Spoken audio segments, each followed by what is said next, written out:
Welcome back everyone. Today, guys, we'll be solving some very interesting chess puzzles on chess.com. Solving chess puzzles is a great way to enhance your chess knowledge and improve your tactical capabilities. Also, today there's a bonus chess puzzle for you all which I wanted to show you all, which was played between two legends. So friends, stay tuned to the end. So without any further ado, let's start by doing our puzzles. So on the screen is our first. As we can see, it's white to move. And let's start by counting the material. White has 4 pawns and black has 6 pawns. So basically black is 2 pawn ahead. Let's count the other material. White has 2 bishop, whereas black has a knight and a rook for this. So basically white is down in material, but if you see the position, then I think there should be something very tactical over here because it seems very nice position for white because white's bishop are looking very dangerously towards the black king. So let's count by starting with counting our checks. Now there are two checks, I think, four checks basically. One is this and this, but one is this and this. But basically these two are not really that effective because I don't think that's the correct move. Now let's count by queen e6 or queen d8. Let's start by counting queen d8. So after queen d8, let's say black play knight d8. Then we can play rook takes d8, and after rook f8, rook takes f8 is a checkmate as we can see. Now after queen d8, black can play rook f8, and after that bishop f8, knight f8, and after queen c7, of course white is up in material, but I don't think it will last much long. Now let's count queen takes e6. Of course queen d8 is winning as we saw. Now let's count about what happens after queen e6. Now after queen e6, of course the king can't move, otherwise just rook d8 and it will be checkmate very soon. So after queen takes e6 check, let's count rook e6. And after rook e6, it's easy that we can see that just rook d8. Oops, what's happening? So just rook d8, and it will be a checkmate soon after rook e8 and rook takes e8.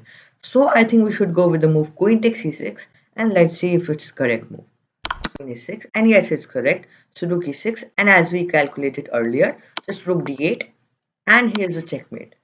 So guys, this is how we solved our first puzzle. Now let's move on to our next one. So here we go with our second puzzle.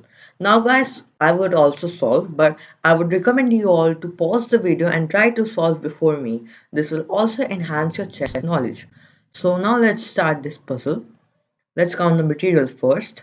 So 6 pawns for black, whereas 5 pawns for white. So basically here we looks that black is a pawn ahead, 4 pieces for white and 4 pieces for black, same to same, and rooks are also same. So basically we see that black is a pawn ahead, but white here threatens a very nasty check, which is knight takes c7, which forks the rook and the king. So basically it looks nasty, and let's see what we can do over here. Let's start by checks.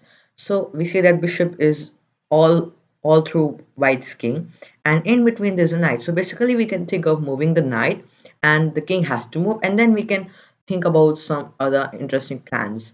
So let's see what happens. Now we can see that, let's see all the knights check moves.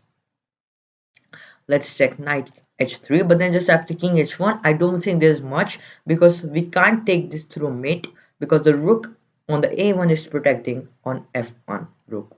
So let's start by other knight moves. Knight to g4, but then again king h1, and it's the same thing.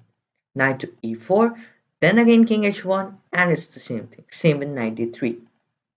So now let's count what happens after knight to d1.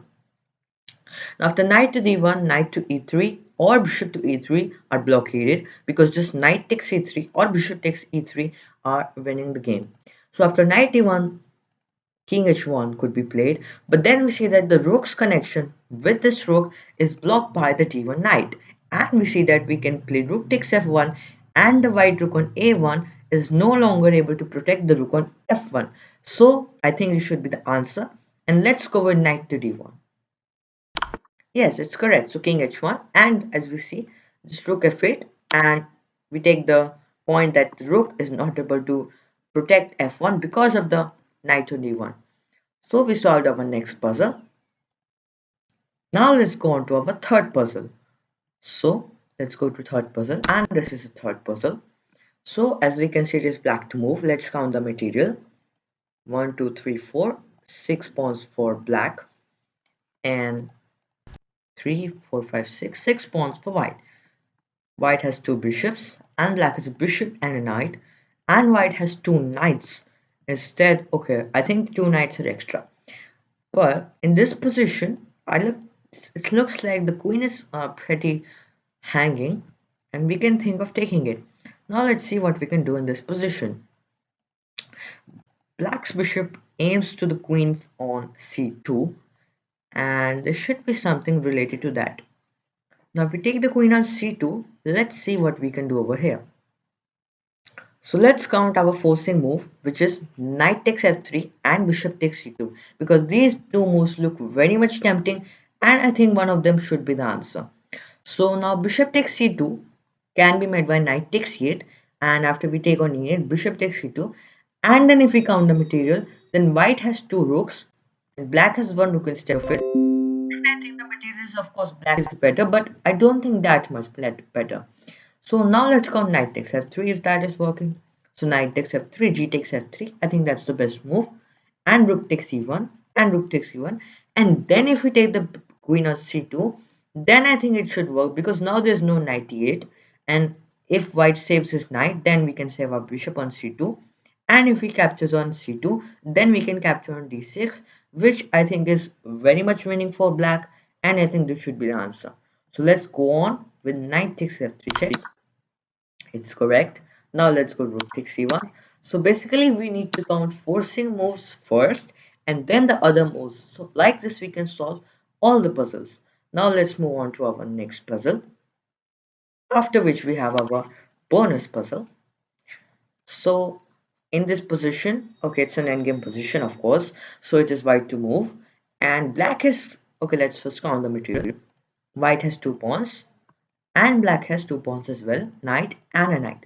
So basically black is deflecting by giving a check. White's knight on f3 to go to d4, and then black is trying to push his pawn on h2 and h1. Now, of course, I don't think that king move anywhere would be winning. Now, that's of course common sense, and also like, okay, if you move the king, just knight takes f3, and wow, nothing is happening. Even if you move just e6, the knight can just somehow come back. So I think we should go with knight takes d4, or after h2 we can go king b6, and then after h1 queen we can go knight to c6. So after queen takes c6 we can play king takes c6, and after g5 e6, g4 e7, and after g3 we can just make a queen and it's kind of mate. So I think this should be the answer. So let's go by playing knight takes g4. Yes, it's correct, h2. And let's play king b6, very interesting move. h1 queen. Now this is threatening this. We can just play knight to c6, take the queen, and this is winning because of course after g5 white will just push his pawn faster than the blacks, and of course after promoting the pawn on e8 this is check, and after the queen a8 or this b8 queen is almost a checkmate. So that was a very interesting puzzle. So with this done, now it's the time for our bonus puzzle. So this puzzle which you can see right now was played from a game played between FM Bogojubov and Mir Sultan Khan in Prague 1931, and these two both are very much legendary people. So as you can see the position, this is white to move, and this looks like a very much dynamic puzzle. Of course, there's a very endgame puzzle, but it looks very dynamic, and you can't imagine like winning over here in some kind of maid or something like that. So basically it's an interesting puzzle and you would be very glad to solve. So let's see what we can do in this position. You can pause the video and try to find the correct move over here, and we shall discuss later. So here, as we can see, let's first count the material. As usual, we should count the material every time you see a position and in your game as well. So this position has very much imbalances, and but it's not that hard to solve. So the imbalances are these: that white has a bishop instead of a bishop, and white has a rook instead of a rook, and the leftover material is that white has a rook instead of the black's knight and up two pawns. So basically, logically, if you think about the material, then black should be better in this position because in the end game, the knight with so many pawns, like two pawns, is much better than a rook. So basically, you should opt for this if you come in a game like this. But this is kind of exception, you can say. And in this position, it will be very shocking for you to see the next move. Now, I would again like you to pause the video and try to find the very killer move over here. And it's just crushing black at all. I mean, there's no chance for black to survive because black has already made his mistake. So I hope you're ready and you must have been able to solve the position. So the move is a very interesting rook to d5 check. Yes, it's rook to d5 check. It's very amazing move. Now of course knight takes d5 is the move. Now instead of that, let's first count the other move, that is king to a6. And after king to a6, if you see, we have a bishop on g4, deadly bishop on g4, which can just run over c8, giving a check on a6, and I think it's just game over because rook b7, just rook b7 or bishop b7, and it's just winning because white wins the rook. So of course knight takes d5 should be played, and now the very thriller move, that is bishop to e2 check. A very beautiful move. And now maybe some of you might have got confused that bishop d7 or bishop e2, but you should look at what will happen in either of the moves. Now if you play bishop to d7 check, then just king to a5, and then after rook a7, the rook is coming on a6, which just saves the game for black and which will not white be able to win. So instead of this, let's try what happens after bishop to e2 check. And after bishop to e2 check, black is again the only move, king to a5. And we can see after rook a7, the rook on a6 is very much attacked by the bishop on e2 and the rook on a7. And thus after rook to a6, rook takes a6 is a checkmate. So guys, what a beautiful position. I mean, there's no chance of checkmate. Logically, we think there's no chance of checkmate in this kind of position, but instantly we see that wow, white has checkmated black. So it's a very nice puzzle, and I hope you all liked it and you must have solved it. So if you liked the puzzle, then a like is must. So friends, that was all for today. Hope you liked the content, and if you do, then please don't forget to like the video and share it with your all friends and your family.